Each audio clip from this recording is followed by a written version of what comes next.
Hello guys, welcome back to our channel wealth fitness and lifestyle.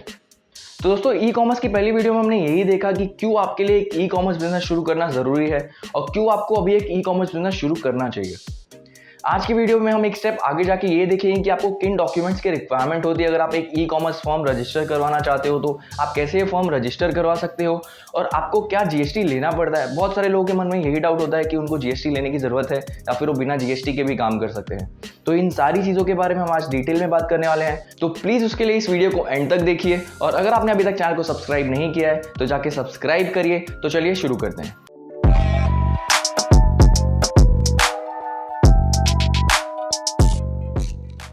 सबसे important चीज़ ये है कि आप इस बिजनेस को कितना सीरियसली करना चाहते हो।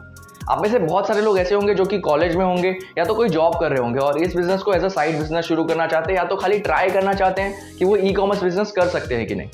तो इस केस में मैं आपको पर्सनली सजेस्ट करूंगा कि आपको कोई भी डॉक्यूमेंट बनाने की जरूरत नहीं है, आपको कोई भी जीएसटी वगैरह के पीछे नहीं जाना है। आपको इनिशियली खाली अपनी एक वेबसाइट बना के उस पर प्रोडक्ट डाल के ट्राई करना है कि आप ये बिजनेस कर सकते हो कि नहीं। अगर आप कर सकते हो तो फिर आपके उसके बाद आपको रजिस्ट्रेशन डॉक्यूमेंटेशन वगैरह पे जाना है।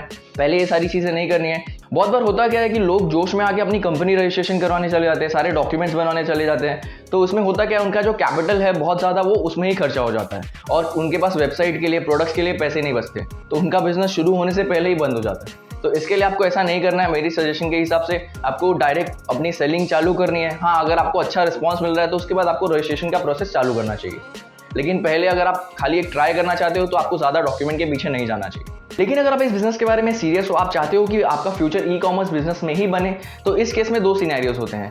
पहला कि आप एक अपना प्रोप्राइटरशिप फॉर्म बना लो। प्रोप्राइटरशिप फॉर्म का मतलब ये होता है कि आप ही कंपनी के पूरे ओनर हो, ठीक है। तो इस केस में आपको क्या करना है, इस केस में आपको एक गवर्नमेंट का स्टैम्प पेपर लेना है और उसमें प्रोप्राइटरशिप फॉर्म का जो भी फॉर्मेट होता है वो आपको गूगल से बहुत ईजिली मिल जाएगा। उसमें चेंजेस करके उसके ऊपर प्रिंट आउट लेना है, तो आपका इससे आप अपना फॉर्म जो है रजिस्टर करवा सकते हो।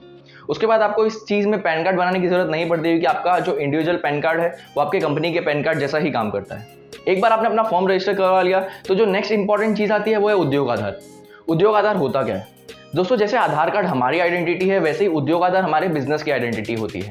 तो इसके लिए ये बनाना बहुत ज़्यादा ज़रूरी होता है अगर आप कोई भी बिजनेस रजिस्टर करवाते हो तो।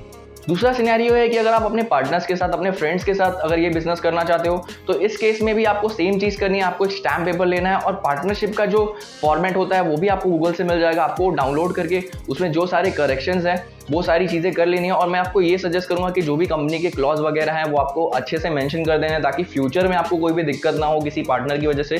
तो इसके लिए आपको वो सारी चीज़ें मेंशन कर देनी है अच्छे से चेक करके। एक बार आपने ये चीज़ कर ली तो आपकी जो फॉर्म है वो रजिस्टर हो जाती है। इस केस में आपको पैन कार्ड बनाने की जरूरत पड़ती है कि ये एक पार्टनरशिप फॉर्म होता है, तो इसके लिए आपको पैन कार्ड लगता है इसमें, या आप बहुत इजीली पैन कार्ड के ऑफिस में जाके अपना पैन कार्ड बनवा सकते हो, अपना जो रजिस्ट्रेशन पेपर है उसको दिखा के।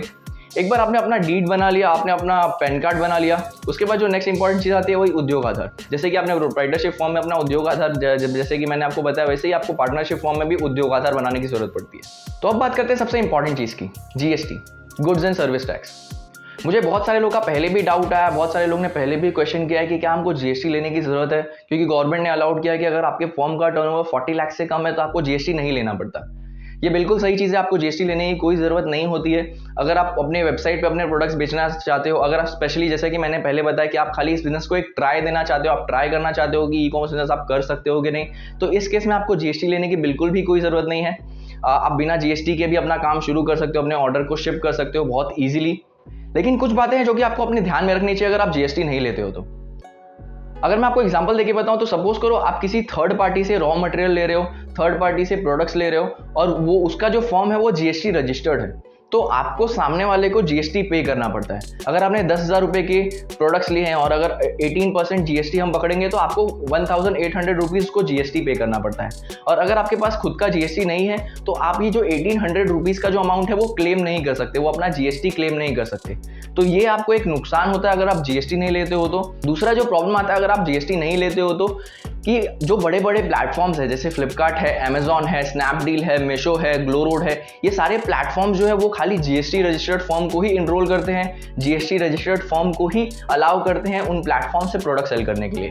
तो आपको ये भी एक नुकसान होता है कि अगर आप जीएसटी नहीं लेते हो तो आप इन प्लेटफॉर्म्स पे भी अपने प्रोडक्ट सेल नहीं कर सकते। लेकिन अगर आप चाहते हो कि मैं अपने खुद के वेबसाइट से ही प्रोडक्ट बेचूं, मेरे को दूसरे प्लेटफॉर्म पे नहीं बेचना है, तो आपको जीएसटी लेने की कोई ज़रूरत नहीं है, कोई कंपल्शन नहीं है जीएसटी का। आप बिना जीएसटी के भी अपना बिजनेस शुरू कर सकते हो। तो अब बात करते हैं कि अगर आप अपने फर्म का जीएसटी रजिस्टर करवाते हो तो आपको क्या बेनिफिट मिलता है। सबसे पहला बेनिफिट यही मिलता है कि आप जिसको भी जीएसटी पे कर रहे हो, जो भी एक्स्ट्रा अमाउंट पे कर रहे हो, आप उसको क्लेम कर सकते हो। आप जीएसटी फाइलिंग के टाइम पे वो जो एक्स्ट्रा अमाउंट है वो क्लेम कर सकते हो, तो आपका जो पैसा जा रहा है एक्स्ट्रा जीएसटी में वो एक्स्ट्रा नहीं जाएगा। दूसरी चीज़ ये है कि अगर आप जीएसटी लेते हो तो आप बहुत सारे प्लेटफॉर्म्स पे अपने प्रोडक्ट सेल कर सकते हो, जिससे कि आपके बिजनेस को अच्छा ग्रोथ मिल सकता है। लेकिन एक ये भी चीज़ आती है कि आपको हर महीने अपना जो जीएसटी है वो फाइल करना पड़ता है। आपको अपना जो भी सेल इनवॉइस है, जो भी परचेस इनवॉइस है, वो कलेक्ट करके रखना पड़ता है जीएसटी की फाइलिंग के टाइम पे, और उसको अपलोड करना पड़ता है।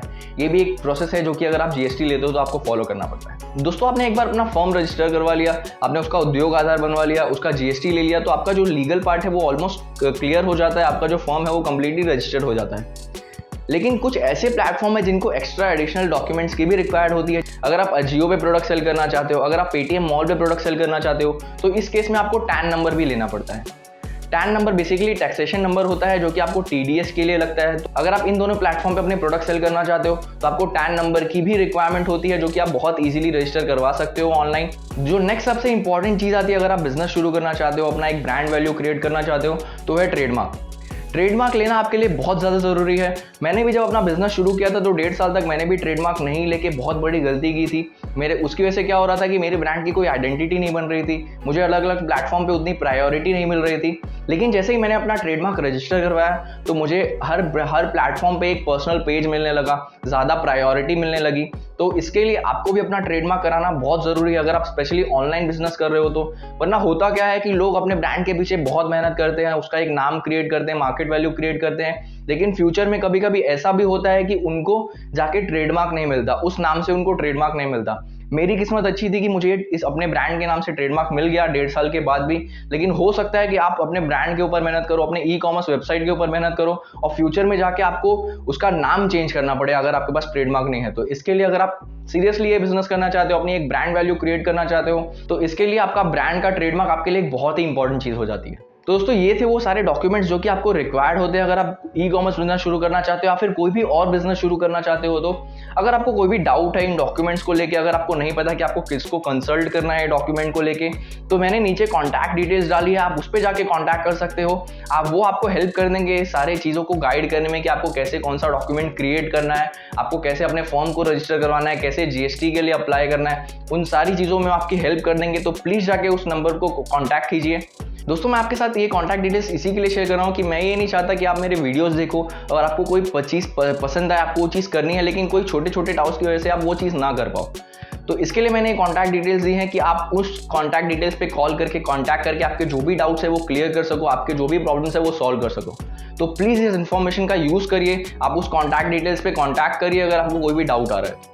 तो दोस्तों, आज के वीडियो में हमने यही देखा कि आपको किन डॉक्यूमेंट्स की बेसिकली रिक्वायरमेंट होती है अगर आपको अपना फर्म रजिस्टर करवाना है, अगर आपको अपना ई कॉमर्स बिजनेस शुरू करना है। तो हमने ये भी देखा कि आपको जीएसटी की रिक्वायरमेंट होती है या नहीं होती है, अगर आप जीएसटी नहीं लेते हैं तो आपको क्या बेनिफिट मिलता है, अगर आप जीएसटी लेते हैं तो आपको क्या बेनिफिट मिलता है। हमने इन सारी चीज़ों के बारे में आज बात की है।